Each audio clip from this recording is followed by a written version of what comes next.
In this video, we have the man, the myth, the legend, Rick Rule. Rick Rule is a famed natural resource gold and silver investor. If you are regular to this channel, we've had Rick on many times, and it's going to be very exciting to discuss updates in gold, silver, his investor advice to individuals and the things he's looking at in the market. And before we get going, hit the like button. It's either going to be on your right side or your left side. So hit the like button just to send this out to more people. Now, before we get going too, Rick will profile and look at your stocks for free and just give some free mentorship. It's sprottusa.com/rankings, which is in the comments below.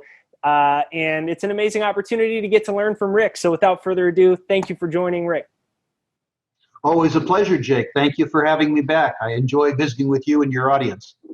So tell me right now, to start, one of the most common questions that I saw was based off of the last time we talked. I think you said, and I'm probably butchering the number, like 40-something% of all your capital was not employed or invested. Where is it at now versus where it was? I'm delighted to say that we've seen a little bit of a pullback in precious metals. And some of the stocks that I wanted to buy that I felt were overpriced have fallen by 10, 15, 20%. So I suspect that my deployments are, I don't know the exact number, to be honest with you, Jake, but I suspect that I probably have 35% undeployed now as opposed to 44% undeployed. I always try to have a shopping list of things that I like, but things that I would prefer to buy after a dip. And we've had a bit of a dip, not as deep a one as I would enjoy. I'm always one to buy goods on sale. But there have been some opportunities to acquire things at prices that I found reasonably attractive. One of the things that your older listeners will have experienced, and that your younger listeners certainly will experience, Jake, is that these markets are incredibly volatile, not just cyclical, but volatile. And 20% declines in the index, that isn't to say in individual stocks, 20% declines in the index are common. And if you don't have the courage of your convictions, they're unnerving. If you do have the courage of your convictions, they're a 20% off sale. And sales are good. So I have been deploying money into this volatility. I'm expecting much more volatility, both up and down. And I will let the nature of that volatility determine how much money I have invested in the space. Interesting. So how much percentage of that, you said maybe, let's say it's 34, how much more of that would you ever invest into the precious metals? Well, ideally, I'd be fully invested probably. Got it. You know, if we had a circumstance where, as an example, the metals prices or the metals equities prices fell by 50%, if the underlying circumstances hadn't changed, I'd be fully deployed. Precious metals right now is a high conviction trade for me. I look at the macro factors that you and I have discussed before. Negative real interest rates, debt and deficits, quantitative easing, the fact that the sector is underowned. I think they're going higher. I want to own more, but I want to own more cheaply. And to the extent that we had a drop, like the drop in 1975, where the index fell by half, when other people get terrified, I tend to go all in. I'm not saying, by the way, I don't want to see a headline that says, gold and silver prices to fall 50% or Rick Rule going all in.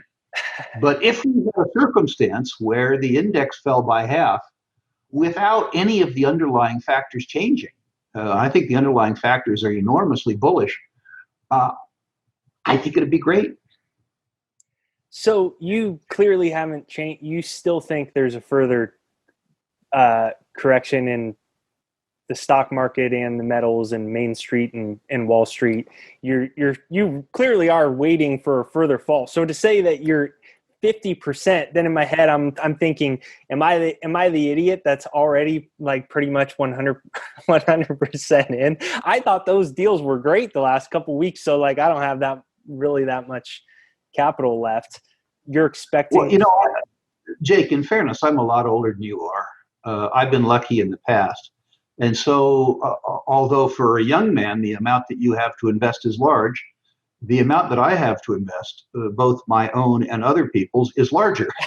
And one of the things that happens when you invest very large amounts of money in small companies is that you have to right size your investments. You have to be able to get out if you make a mistake. When you find yourself owning 6 or 7 or 9% of a company, what happens is that you almost have to be right, because if you're wrong, exiting is very, very painful. There's a certain luxury to deploying a smaller amount of capital, which is to say that you can be somewhat more nimble. And I don't have that opportunity necessarily. Now, some of the positions I'm adding, one would be ExxonMobil, by the way. This is not a stock recommendation. This is just merely for educational purposes. ExxonMobil, I can buy as much as I want without having to worry about liquidity. And I love the idea that one of the best capital deployers in human history has been kicked off the Dow 30, so there's index selling, and is also selling because of the prognostications of a Ms. Greta Thunberg, the noted expert on oil and economics and politics. So circumstances like that, the very, very, very large cap names that might not move for 2 years or 3 years, but I think will have dramatic moves when they occur, I can do that. But that isn't really what I'm well known for. I'm well known for stocks less than $250 million market capitalizations, where information about the stock is inefficiently distributed, and where the Sprott organization, with our geologists and engineers and financial analysts, have a competitive advantage over other people. And in those circumstances, I saw the junior market get ahead of itself this year. I saw 4 months where those stocks were on absolute tears, and companies that were unfinanceable 12 months ago suddenly were raising 50, 60, 70 million dollars in oversubscribed financings. So that market just got too hot, too frothy for me. And I sort of went on strike. So do you think for the price of gold and silver to keep going up right now, to go back to gold, take out its 2000 plus high, and silver to make its way past 29.50 or whatever, do you think that we need more? Do you think there has to be a stimulus package? Do you think that because the last time we talked, we hadn't had this correction, and it was kind of still, we're at like 29, like things were really good, and you were like, I think it's gotten ahead of itself.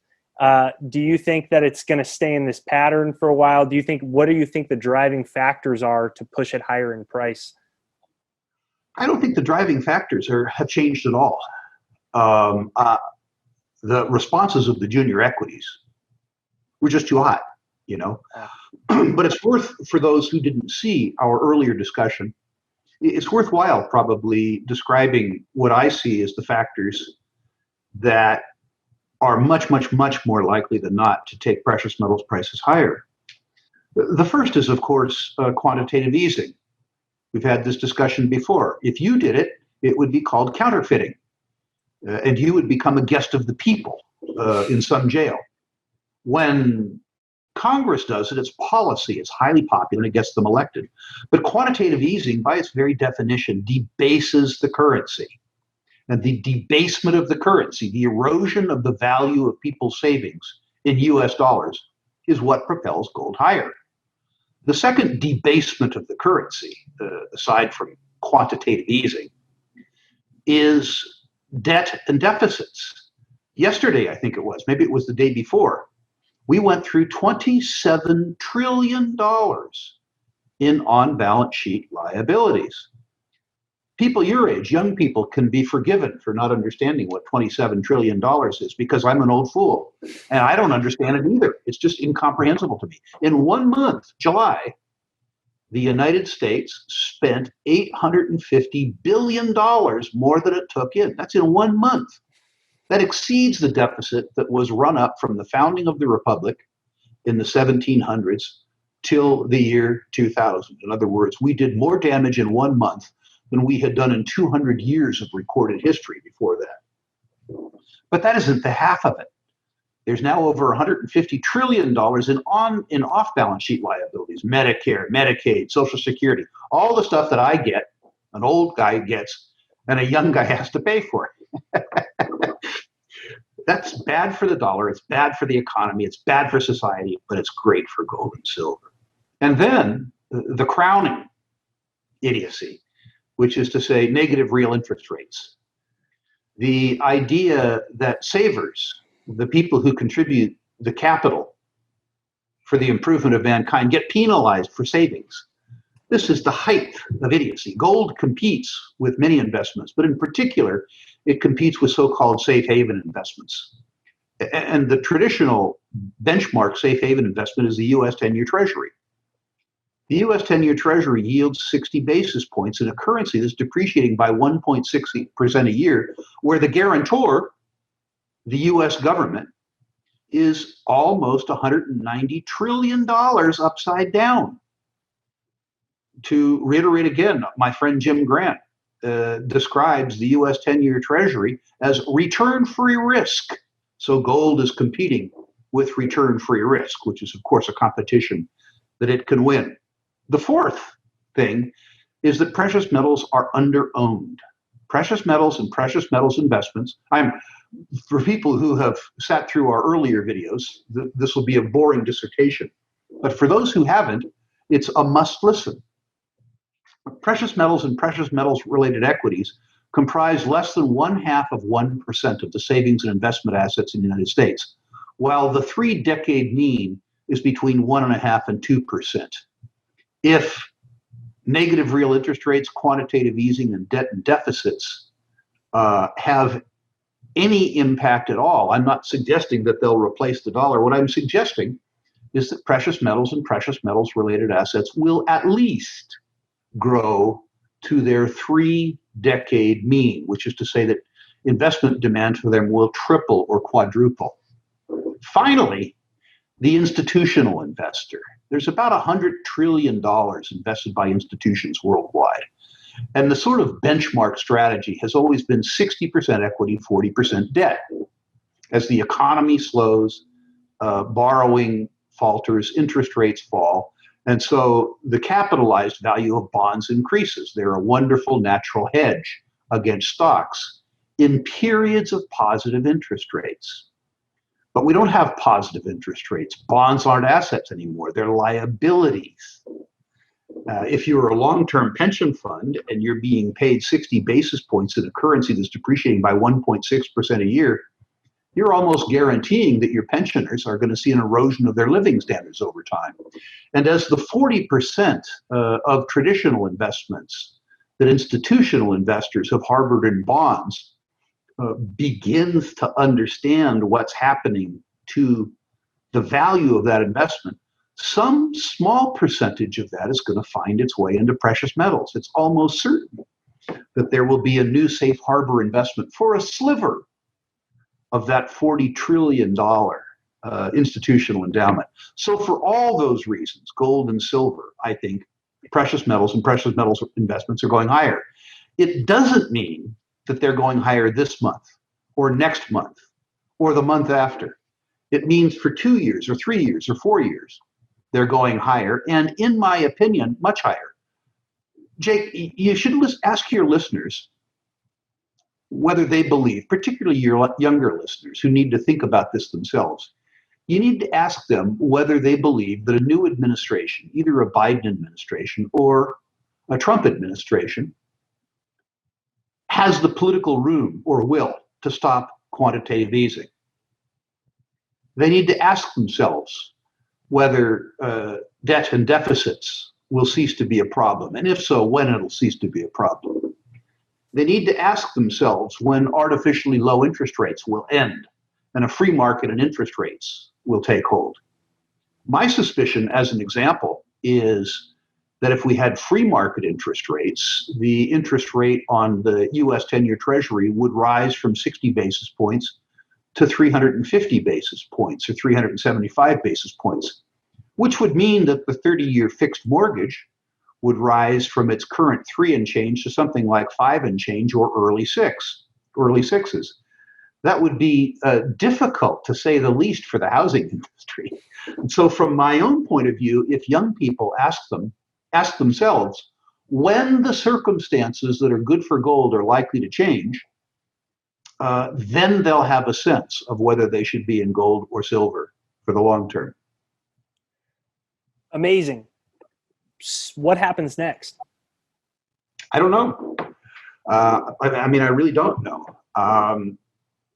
I think whoever wins the next election, there's going to be turbulence, and it's going to send false signals. My suspicion is that if Trump wins the election, Wall Street will breathe a short sigh of relief, because the prospect of wealth taxes and higher corporate taxes probably goes away for a little while. If Biden wins the election, the country club Republicans, the sort of typical Wall Streeters, will be terrified, and it'll probably be tough on the equities market. But no matter who wins the election, Tweedledum or Tweedledummer, and you can assign whichever label to whichever candidate you want to, the policies of quantitative easing, debt and deficits, and negative real interest rates will continue. So I think the election probably sends a false signal one way or another at precious metals. Whether it's a positive one or a negative one is one that I have no ability to answer. And frankly, I have no ability to answer who's going to win the election. I don't have a clue. Interesting. So then,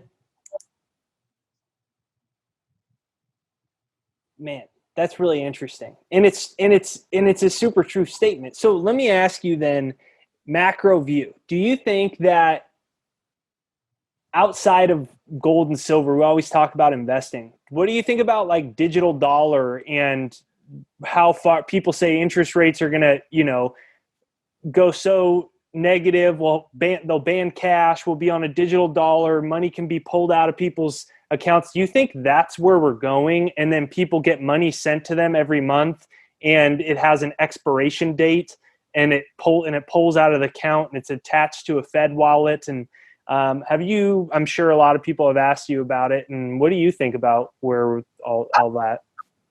I try not to comment on things that are that much bigger than I.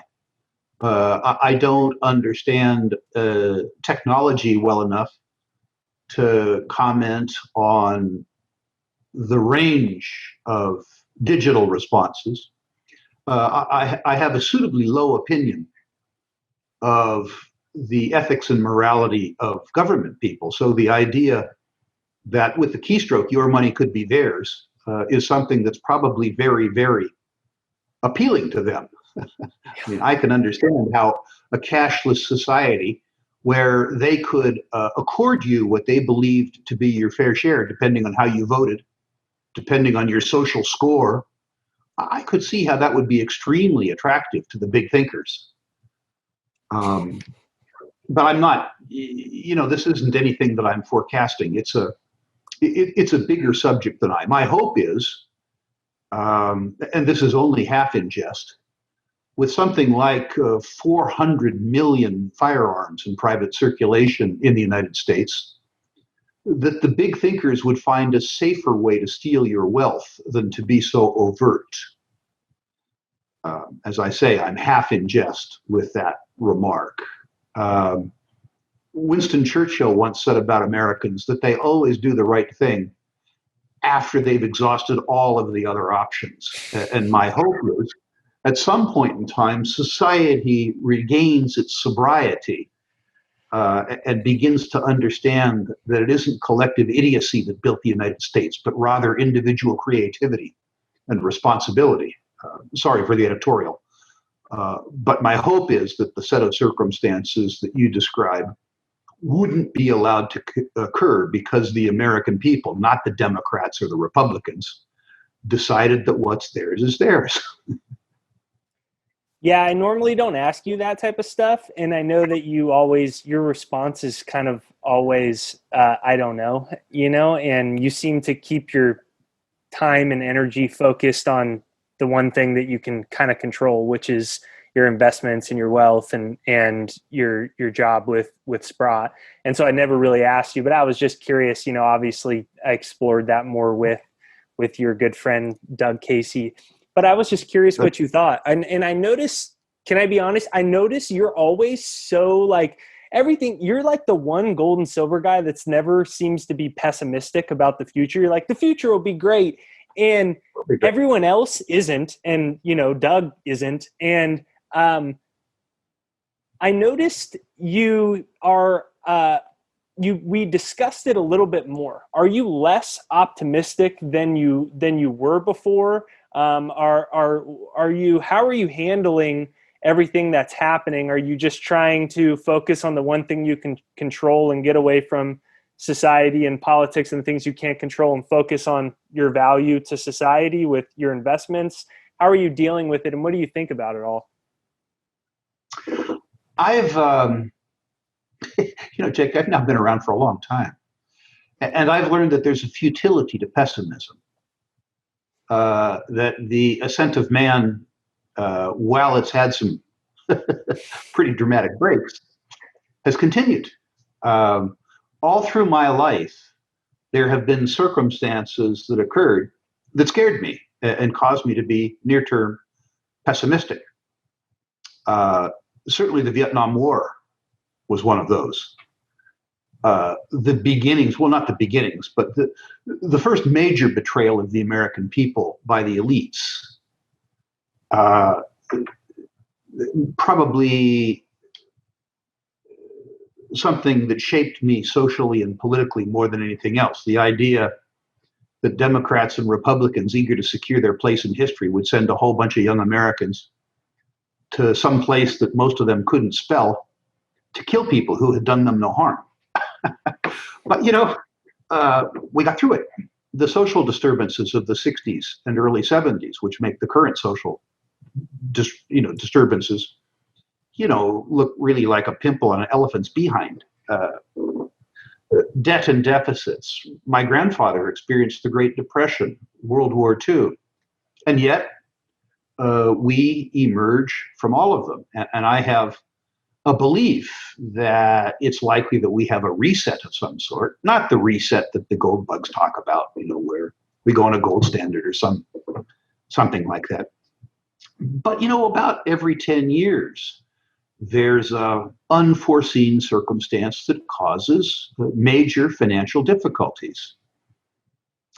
2008 would be an example. The thing that scares me a little bit is the arithmetic, the ability to paper over the problem with the same tools that they've used to paper over the problems in the past. We have a deep reservoir of confidence in American society because the United States has generated so much utility over 250 years that our expectation is that we're going to succeed. But every time you damage that confidence, every time you damage the trust, your ability to power your way through difficulties gets diminished. It's in fact social trust in the United States that allows you to do credit card transactions. It allows banking. It allows the depth of commerce in the United States to occur because there's an incredible amount of trust between people in the United States, even trust between people and their government, however unearned that trust is. And to the extent that you undermine that trust, you undermine the ability of society and economy to function. So I have a fear. I'm not a social scientist, but I have a fear that as we continue to erode that trust, as the arithmetic continues to deteriorate, that the reset becomes more serious than prior resets. Mercifully, although the collective balance sheet is in terrible shape, individual balance sheets are in relatively good shape. Some individual balance sheets. This period of low interest rates, as an example, is an absolute boon for some old guy like me who has plenty of collateral and good credit.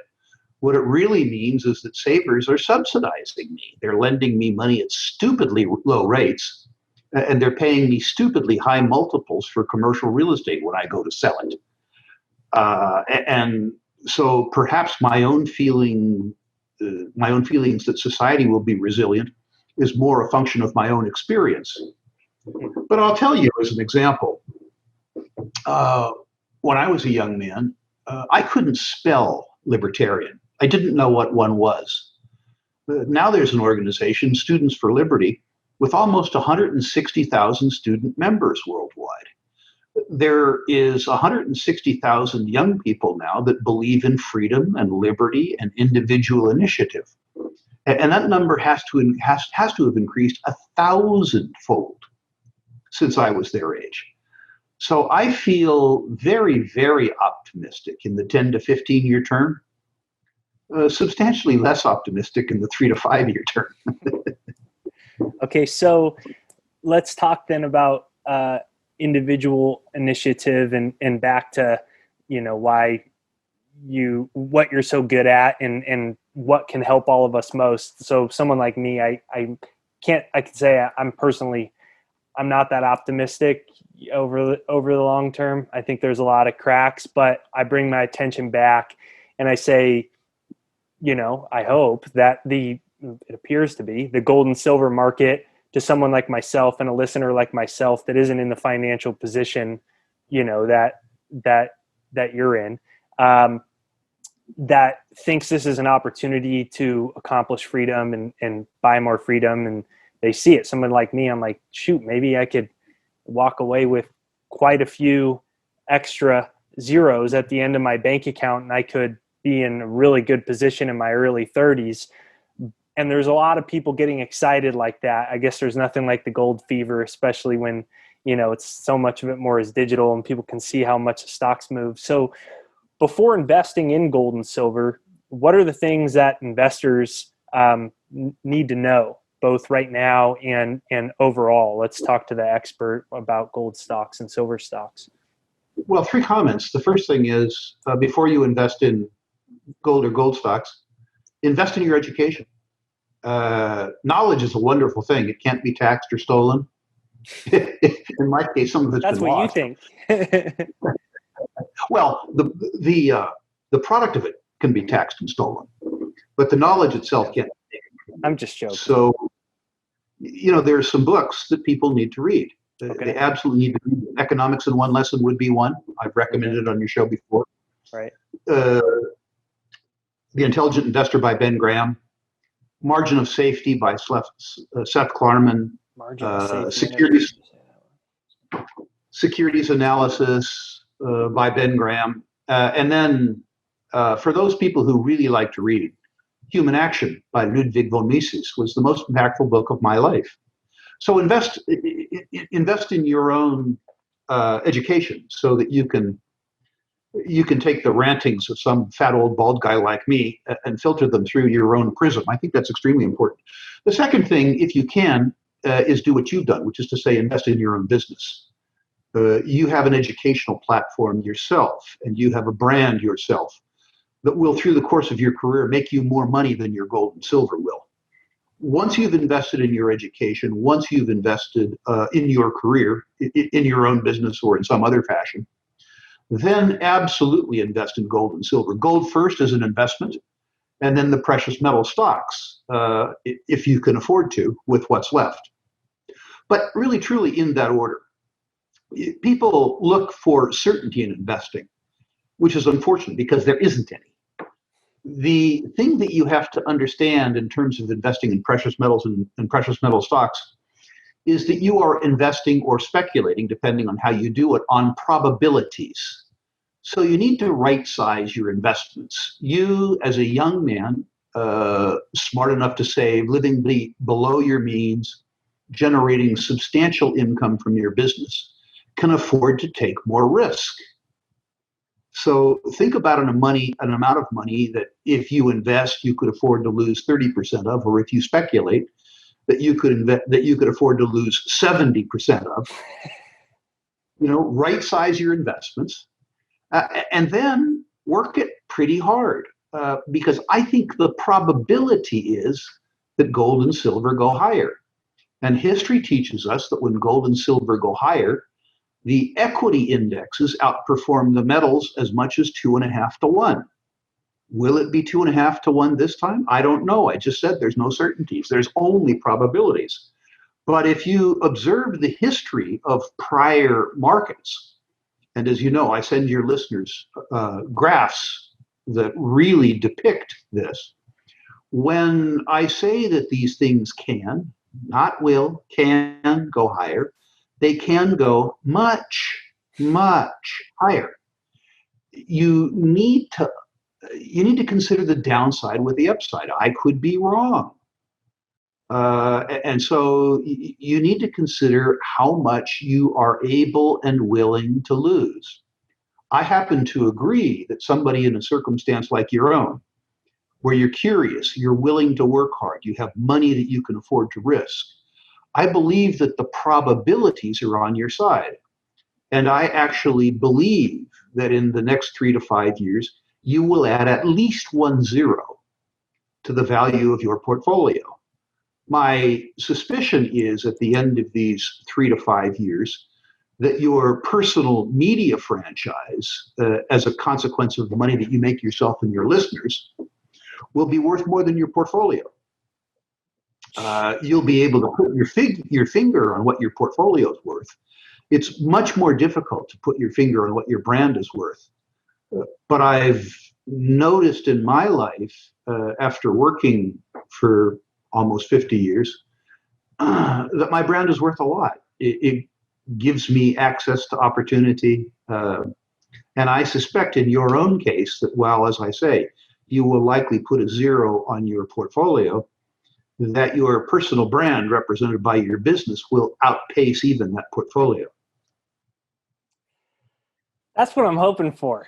That's what I'm hoping for. And that's why it's exciting to talk to you, you know, and I think there's a lot of people, regardless of their age, that maybe they messed up somehow in the last market, or they were too young like me, and people, you know, everybody knows about Rick Rule. So you look at this like a time where you can have the opportunity to be a mini Rick Rule and add hopefully an obscene amount to your net worth. But when people are looking to be like that type of person, investing, and maybe some people, you know, being aggressive, they see the opportunity. What do you think the biggest mistakes that you've seen over time that people make as an investor? Two things: they don't work hard enough. That's the most important thing. I said for a long time that the number of stocks in someone's portfolio should reflect the number of hours per month that they're willing to work understanding their portfolio. And when I say work, it doesn't just mean listening to videos, you know, from some fat old rich guy like me. It means reading the annual reports, reading the proxy statements, reading the quarterlies, reading the property reports, the 43-101s. You know, it means getting down into the nitty gritty of your companies. Too often, even young people own small amounts of 40 or 50 stocks. And if you don't have the knowledge, these share certificates are nothing more than floating abstractions. Not understanding the value of your companies, just understanding the price, sets you up for massive, massive losses. The second is, in dealing with probabilities, people tend to speculate too much and not invest enough. If what you see in cyclical businesses like natural resources and precious metals is that in bull markets, the indexes, not individual stocks, but the indexes themselves can increase 8 to 1 or 10 to 1 over 10 years. The idea that you take a whole bunch of risk to outperform an index that's going to all by itself make you rich is stupid. But why would you start your portfolio with a penny dreadful, amalgamated aardvark, or consolidated orangutan? I mean, this is insane. If you can start your portfolio by owning the 5 best, highest margin, most liquid stocks, de-risking your portfolio and still earn 500% gains or 600% gains or 800% gains over 10 years. I'm not saying don't speculate. What I'm saying is buy the market beta. Invest before you speculate. I don't know if the rate ratio for somebody is 75% investment, investment, 25% speculation, but consider how much risk you are able and willing to take. relative to your own goals. I remember in the great 2000 bull market, the very beginning of it, the big stocks were so undervalued. I remember saying to my business partners, Jeff Howard and Mary Goddard, we were talking about base metal stocks. I said, I think that BHP and RTZ, the two biggest base metal stocks on the planet, can triple and quadruple from here. They can have penny stock moves. And they did. And the idea that a triple or a quadruple in the 5-year time frame isn't reward enough is pretty silly. It doesn't mean that if you're willing to do the work, that you shouldn't be more aggressive, sometimes much more aggressive with some of your money. But don't underemphasize investments, because a bull market really rewards the investor. It can reward the speculator if he or she does the work and has a little luck, but it will reward the investor. And remember earlier we said life is all about probabilities, not certainties. Yeah, interesting. I've definitely, as I've studied more and more and more and spent more time in it, because I realized hopefully I could put an extra zero on and it's worth the investment of the time, especially with everything going on in the world. It's definitely made me, I've learned a lot about myself, my emotions, handling the volatility, my own level of risk, how much I'm afford to lose based off of my own probabilities of where I think that it can go.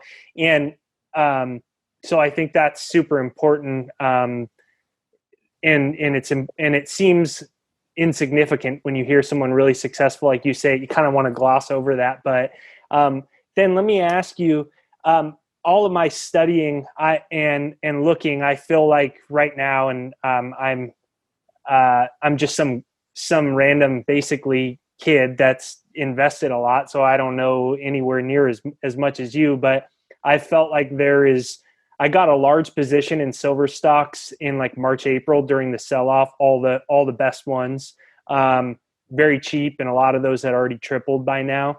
And I decided recently that, or not recently in the last couple of days, but I've been positioning over the last couple of months. I'm heavy now into silver over gold, and there just aren't that many silver stocks too. I mean, even if you look at OTC stocks too, there still aren't that many.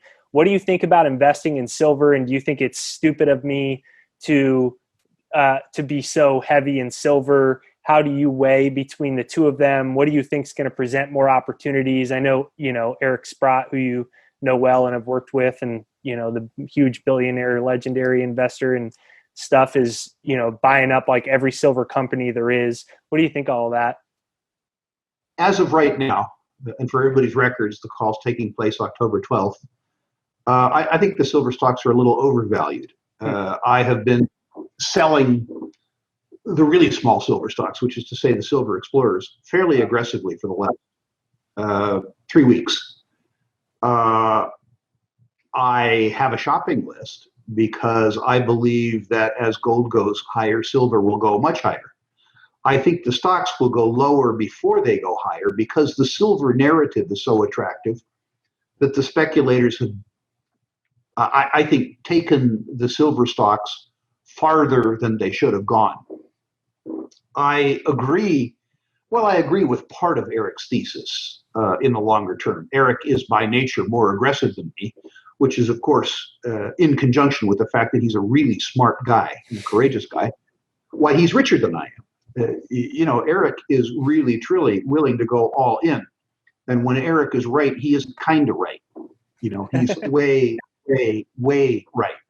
By nature, I'm a lender, which is to say I'm a little more cautious. I joke that, when I want to know the silver price, I go to Kitco or someplace like that. When Eric does that, he thinks the computer's wrong. He has a different price in mind for silver. And the truth is that he's been right. And my suspicion is in the 2-3 year time frame, he's right again. Many of your listeners don't have the experience that Eric has. They don't have the capital that Eric has. And most importantly, they don't have the psychological capacity for loss that Eric has. both Eric and Doug Casey, for that matter, myself, all of us are veteran speculators, and all of us have come to learn that taking losses on individual issues is the price we pay for outsized gains. I have never made a speculation where I didn't recognize that if my near-term thesis was wrong, that I wouldn't lose 30 or 35%. Too many speculators look to the upside without considering the downside. If you're prepared for the downside, when it happens, it becomes an affordable cost. If you're not expecting, if you're not psychologically and financially prepared for the downside, if you haven't right-sized your speculative portfolio, you can get shaken out of it in a cyclical decline. Remember that we said at the top of this interview that we're in a market that can lose 20% of its price the same way that you and I exhale. And if you aren't psychologically prepared for that volatility, you can get shaken out of that market by that decline, and not only lose 20 or 25%, but perhaps more importantly, miss a subsequent 150 or 200% gain because you didn't have the courage of your convictions. You hadn't done the work. You didn't have either the psychological or the financial staying power to stay the trade. It's tragic. I've watched it happen literally thousands of times to people in my career. So would you say that's one of the bigger mistakes that people make is they don't have the psychological convictions? So then you get a cyclical downturn and people don't realize how big it is. So you get a 20, 30, 40, I mean, maybe in one stock it goes down 50% for a short while, and it freaks them out that they're kind of just like playing like hot coals or like in, they're out there in, and that causes a huge problem. I absolutely do. It's important in that context, I think, to review some of the lessons of Warren Buffett. I'm not talking about the fact that he doesn't like gold. I'm talking about the way that he talks about investing. He has two quotes that I particularly like. One is that you should never buy a share of a company that you wouldn't buy the whole company if you had the means to buy. The second is that you should know about enough about a company, have enough courage of your convictions, that you would be delighted to see it fall 25 or 30% in price, so that you could spend physical capital backing up the intellectual capital that you had already invested getting to know the company. Which is to say, if you thought a company was fairly valued at $1 or $10, whatever the number is, whatever your threshold is, and right after you bought it, it fell to 65 or 70 cents. If you wouldn't be delighted because it fell, meaning that you could buy more at a lower price, you shouldn't buy the first stock to begin with. Now, the truth is, Jake, in my career, I've had to test that thesis dozens of times, which is to say me buying stocks and them falling. But it turns out that what he says is true. A wonderful example. You've interviewed Ross Beatty, haven't you? Yes. Yeah, so I've done business with Ross for 40 years. We've actually known each other since university. And if my memory serves me well, I have co-invested with Ross in companies that he's run 13 or 14 times. And probably 70% of those have been 10-baggers, which is astonishing. But what's more astonishing for the purpose of this discussion is I don't think I've had a 10-bagger with Ross that didn't take 5 or 6 years to occur, and more importantly, didn't fall by 50% in price once or twice during the time I held them. Now, in the context of my investments with Ross, I know him very well. I hold him in very high regard. And I knew his companies, his assets, his financing, his management teams intimately. And the consequence of that, as an example, when Lumina Copper fell from $4 to $2, I was able to buy a lot of stock because I had the courage of my convictions. And when the stock ran to $160, the fact that it had fallen from 4 to 2 was a blessing, not a curse. But now I wouldn't want you to believe that I held all the stock I bought at $2 all the way to $164. That's not the way I operate. But the truth is that in markets that are rising rapidly, you have to temper your greed. You have to sell. And in markets that are falling rapidly, if you've done the work, you have to temper your fear and you have to buy. Buffett again, be brave when others are afraid. Be afraid when others are brave. Buy straw hats in winter when nobody wants them. These are important lessons. They sound, like the sort of rantings of an old fool. But the truth is that they're rantings of a rich old fool. They're worth listening to. No, people are going to, this was amazing. I mean, so valuable. I know everyone's going to comment and say this is like some of the best gold they ever heard. That's why I was saying, I mean, your wisdom would be good right now. I saw you look out. Do you have to get going? I saw you like kind of. No, Callie, knowing that I'm a bit of a technophobe, was just making sure that I had been on the interview and it was okay. And Okay, cool. So, man, it's so interesting. So it's amazing how much personal development and personal growth and understanding your emotions and keeping fear and anxieties in check, like how much of the personal development component is really important to success as an investor. As you know, that was my industry before, and I hadn't really invested, and then putting a lot of money in and watching this market closely.